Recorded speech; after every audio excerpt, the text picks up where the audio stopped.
Assalamualaikum warahmatullahi wabarakatuh. Alhamdulillahirabbil alamin wa bihi nasta'in ala umuri dunya waddin. Assalatu wassalamu ala asrofil anbiya'i wal mursalin sayyidina wa maulana Muhammad, amma ba'd. Yang terhormat dosen pengampu mata kuliah Psikologi Pendidikan Putriana Indrawati serta teman-teman yang berada di kelas Psikologi Pendidikan A. Ya, saya di sini sebagai moderator.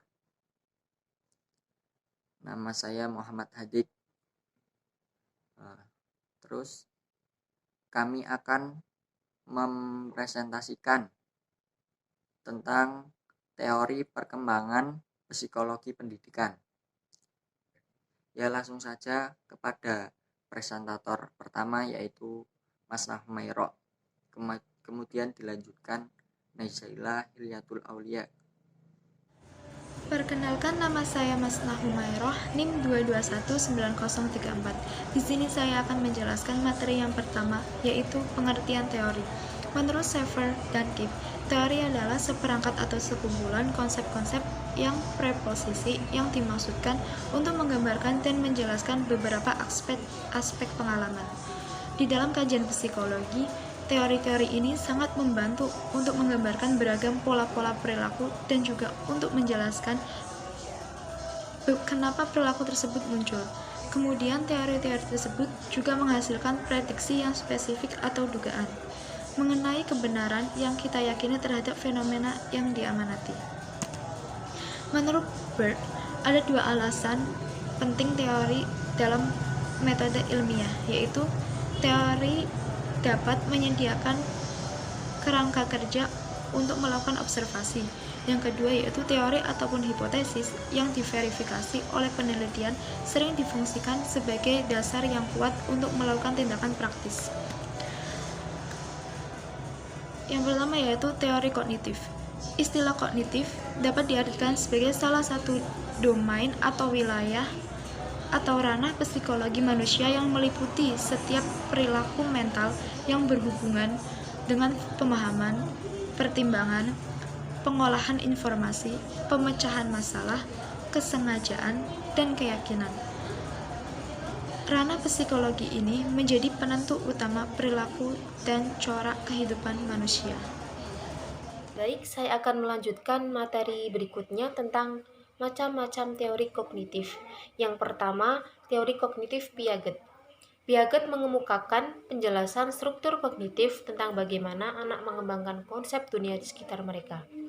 Teori Piaget sering disebut genetik epistemologi atau epistemologi genetik, karena teori ini berusaha melacak perkembangan kemampuan intelektual bahwa genetik mengacu pada pertumbuhan developmental, bukan warisan biologis atau keturunan. Kunci utama dari teori Piaget yang harus diketahui oleh guru yaitu kognitif seseorang siswa bergantung kepada seberapa jauh siswa dalam memanipulasi dan aktif berinteraksi dengan lingkungannya.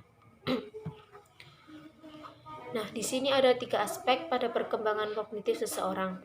Yang pertama, struktur kognitif, terdiri dari skema atau skemata.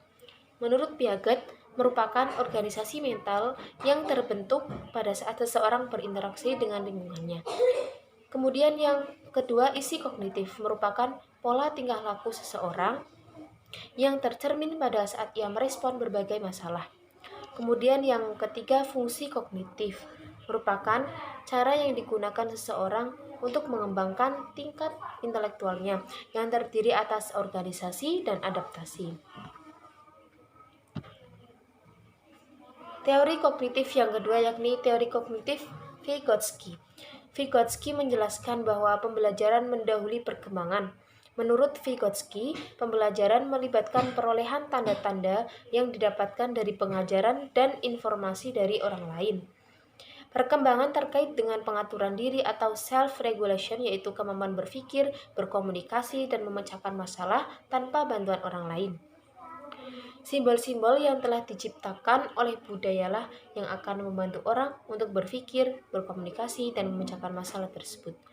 atau simbol yang telah diinternalisasi. Di sini ada 3 asumsi yang menjadi inti pandangan Vygotsky.